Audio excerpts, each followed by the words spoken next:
Todo este proceso de pandemia puso en desafío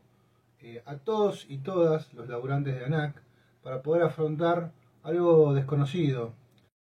El día 10 de noviembre hicimos un plenario nacional donde básicamente el plenario se enmarcó en los 10 años de esa decisión totalmente errada del gobierno de aquel momento, de noviembre del 2011. Hay algunos tipos de instancias de diálogo, no hay todavía una mecánica que gestione y resuelva los problemas concretos. Si hablamos de situaciones concretas, tenemos varios temas que a lo largo y ancho del país se han dado dando, que de alguna manera limitan la capacidad operativa del organismo.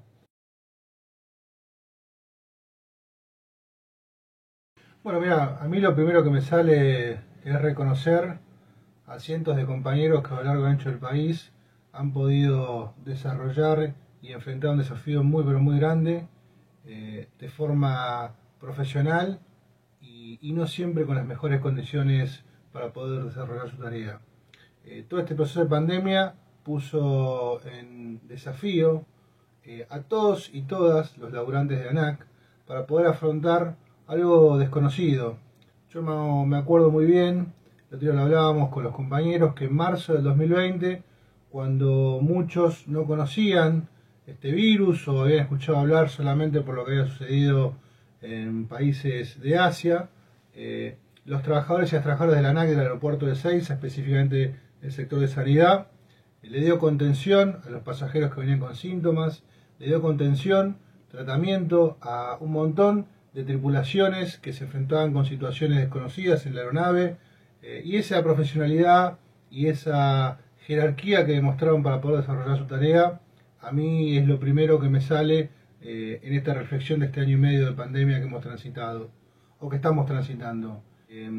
Muchos compañeros que aún teniendo la posibilidad de ser amparados en una cuestión de no ir a trabajar por ese grupo de riesgo, le pusieron el cuerpo y desarrollaron su tarea. En ese momento el nivel de vacunación era nulo, en ese momento no había demasiado conocimiento real en el país de los niveles de contagio que tiene la enfermedad, ni tampoco del grado de severidad que tiene la enfermedad. Así que fue un desafío muy muy grande que creo que lo hemos afrontado con mucha profesionalidad. Poner en valor a los compañeros que muchos aeropuertos del país garantizaron que la conectividad nunca se rompa, garantizaron aeropuertos abiertos, operativos, los servicios de extinción de incendio, control terrestre, el CIPE que tuvo que afrontar una nueva etapa de capacitación y learning, que puso también en jaque la posibilidad de que los aeronáuticos y las aeronáuticas pudiéramos estar capacitados en una etapa muy pero muy dura. Todo eso a mí lo que me hace es poner en valor el trabajo de los trabajadores y las trabajadoras de la ANAC, sabiendo que veníamos del vaciamiento de la gestión anterior, donde Dietrich y Macri pretendían que la autoridad aeronáutica fuese un sello de goma que avalara taxativamente cada una de las políticas que ellos querían desarrollar, la chica del Estado, y esa falta de control que nos llevó a una situación límite en la capacidad operativa del organismo, que lamentablemente hoy no hemos podido resolver, que aún hoy seguimos transitando y que vuelve a ser un elemento que pone en valor el rol de las y los compañeros de la ANAC a lo largo y ancho del país. Bueno, todo el proceso de lo que fue la primera etapa de la pandemia en el país, nosotros en Ezeiza puntualmente tuvimos un dispositivo desarrollado en la posición 18, que lo que hacía era guiar a la aeronave con un vehículo de Follow Me hasta esa posición, garantizar que todos los circuitos internos de circulación estén restringidos para que ningún actor externo se influya dentro de lo que era el perímetro de seguridad de la operación, y posterior a eso subía a nuestros compañeros de sanidad aeronáutica en una primera etapa y luego junto con la gente de sanidad de fronteras, y desarrollaban el protocolo de aislar a la persona que venía con síntomas en un contenedor, realizar las primeras estudios preliminares para poder determinar los niveles de temperatura y de esa manera evaluar cuál iba a ser el tránsito final. Después vino la etapa ya de vuelos de repatriación, vino la etapa de vuelos en primera instancia para ir a buscar insumos médicos y posterior los vuelos con vacunas, ¿no? Que el primero fue el 24 de diciembre del año pasado. ¿Cómo vivieron ustedes, desde el sector que les tocó, todas esas operaciones? Todo ese proceso para nosotros se enmarca en una gran estrategia sanitaria que llevó adelante el país. La primera etapa de llegada de repatriados, junto con la impecable función que realizaron Líneas Argentinas, porque cabe decir, cuando a veces se cuestionan determinados sectores ligados al Estado o los gastos que pueda hacer el Estado, hay que contextualizarlo en una necesidad, y tal vez en situaciones como esta se pone en valor roles o funciones como los de aerolíneas. En esa primera etapa de vuelos de repatriación, nosotros lo que hacíamos era ingresar vehículos a la plataforma, vehículos externos, ómnibus y distintos tipos de vehículos que servían para desplazar a los pasajeros fuera del área operativa, y de esa manera garantizar que el vuelo llegara, la burbuja permanecía de forma inexpugnable hasta hacer el periodo de cuarentena en los hoteles que estaban definidos para esa tarea. Posterior a eso arrancó la etapa de llegada de insumos, la necesidad de que esos vuelos tuvieran un tratamiento especial en áreas específicas, con los cuidados que requerían. Nosotros, aún hoy en la llegada de las vacunas, tenemos el rol de ingresar y luego egresar a los vehículos, a los camiones que traen refrigeradas o que sacan refrigeradas las vacunas dentro del aeropuerto. El rol también de guiar a la aeronave hasta el ingreso a la posición donde estaciona. Todo ese complemento, toda esa posibilidad de articular junto con compañías de intercargo, compañías de aerohandling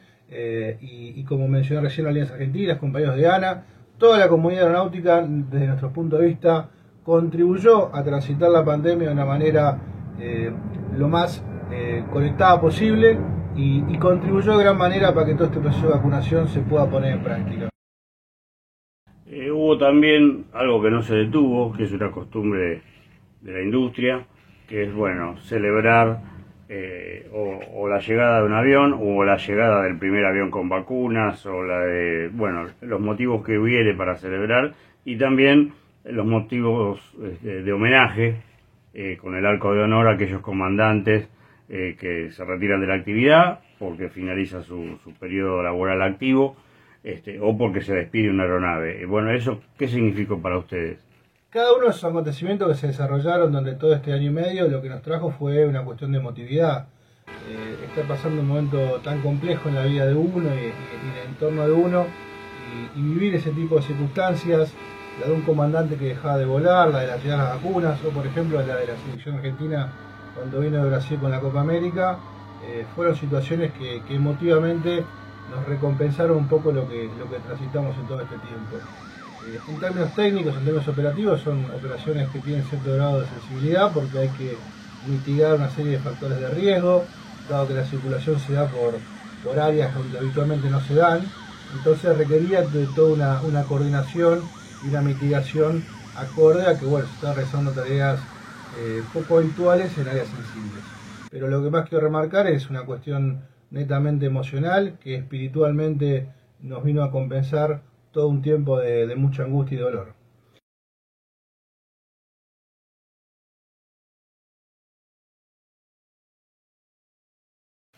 Bueno, mira, nosotros el día 10 de noviembre hicimos un plenario nacional donde básicamente el plenario se enmarcó en los 10 años de esa decisión totalmente errada del gobierno de aquel momento, de noviembre del 2011, el gobierno que en ese momento había ganado las elecciones con mucho aval popular, tomaba una decisión totalmente contraria, no solamente a la necesidad de los laburantes, sino también a la propia historia del proyecto político que encarnaba la presidenta en ese momento.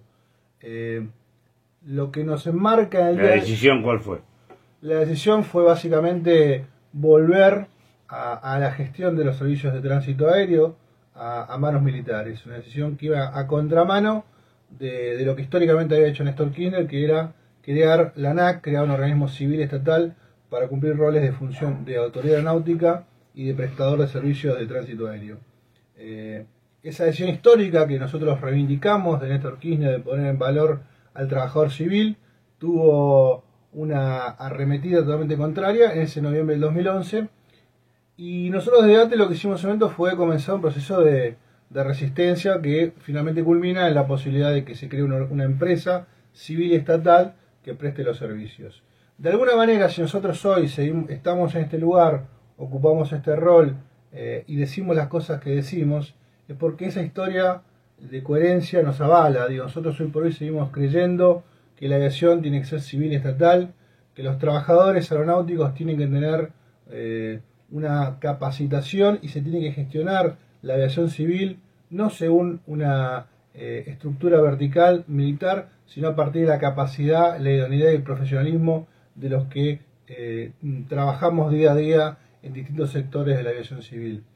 Aún no hemos logrado la plenitud de nuestro objetivo, que es tener una aviación civil jerarquizada, con trabajadores reconocidos y en desarrollo. Estamos en un proceso donde, con avances y retrocesos, ese objetivo no se consumó. Pero de alguna manera estos 10 años de resistencia de ATE en los sectores de la aviación civil nos hace reivindicarnos lo que somos, reivindicar la coherencia de haber estado siempre defendiendo lo mismo en el mismo lugar. Si hoy por hoy a mí me toca ocupar un rol determinante dentro de la estructura de ATE, es porque muchos compañeros y compañeras en todos estos 10 años han hecho el esfuerzo porque ATE sea una representación legítima dentro del sector. Si bien hay temas que hemos charlado varias veces con vos, siempre me queda la duda, ¿no? ¿Qué es producto de una política de vaciamiento y qué es producto de una gestión ineficiente o poco eficiente? Por ejemplo, o sea, se rompe el burro de arranque de la autobomba de San Luis, por decir uno, ¿no?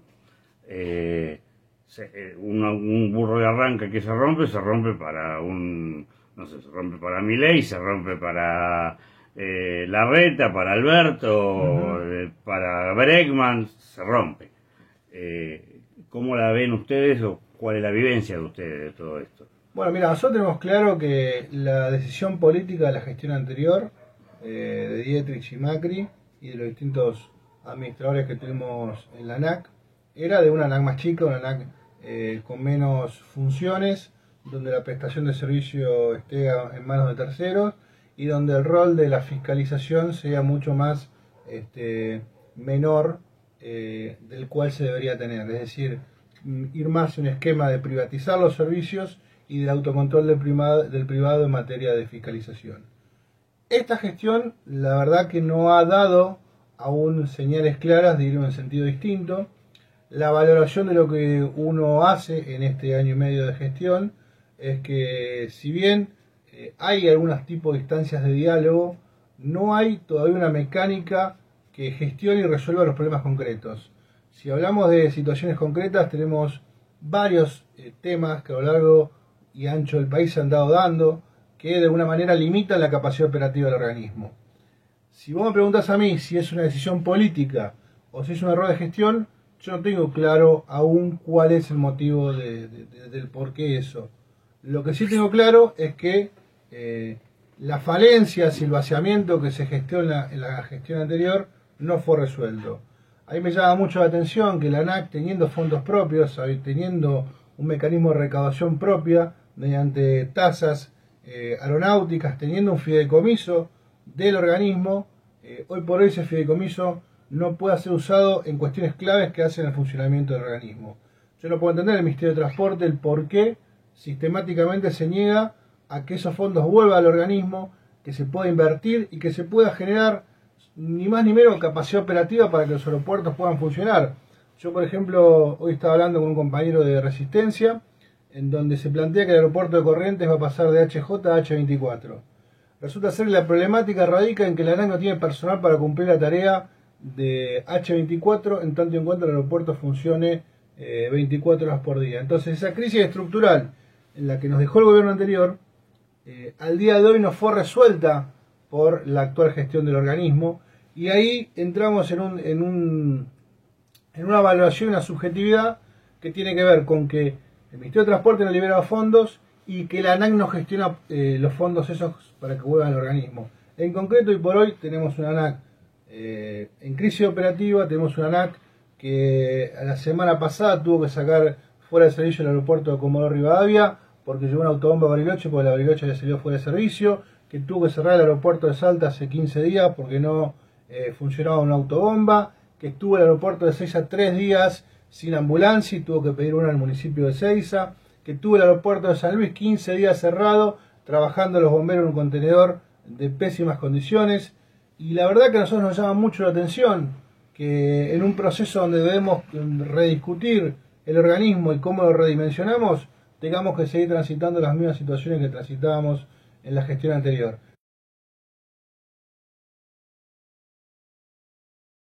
Tenemos muy claro que la aviación civil ha sido muy golpeada en nuestro país particularmente, tanto por la pandemia de Macri y Dietrich, como también por la pandemia del COVID. Lo que nos llama mucho la atención y la que nos preocupa es esta actitud de precarizar funciones que están llevando adelante algunas compañías. Nos parece muy raro que LAN haya despedido trabajadores, pero no se le haya revocado el certificado de explotador, o que GOL al día de hoy tenga la intención de despedir 180 trabajadores bajo convenio, sindicalizados, pero que se sigan respetando las rutas que tiene adjudicadas. Entonces me parece que no podemos ir a un esquema donde el aeronáutico esté precarizado, donde la intención sea tercerizar funciones para pagar menos y de esa manera que el aeronáutico y la aeronáutica tengan peores condiciones de trabajo. Tenemos claro de que la crisis de financiamiento, la crisis económica que vive nuestro país, impacta directamente en el sector aerocomercial. Creemos que de una situación de esas características se sale con políticas que integren, con políticas que discutan, con políticas que de alguna manera planifiquen a futuro cómo hacemos para salir de una situación tan pero tan compleja que atraviesa el sector.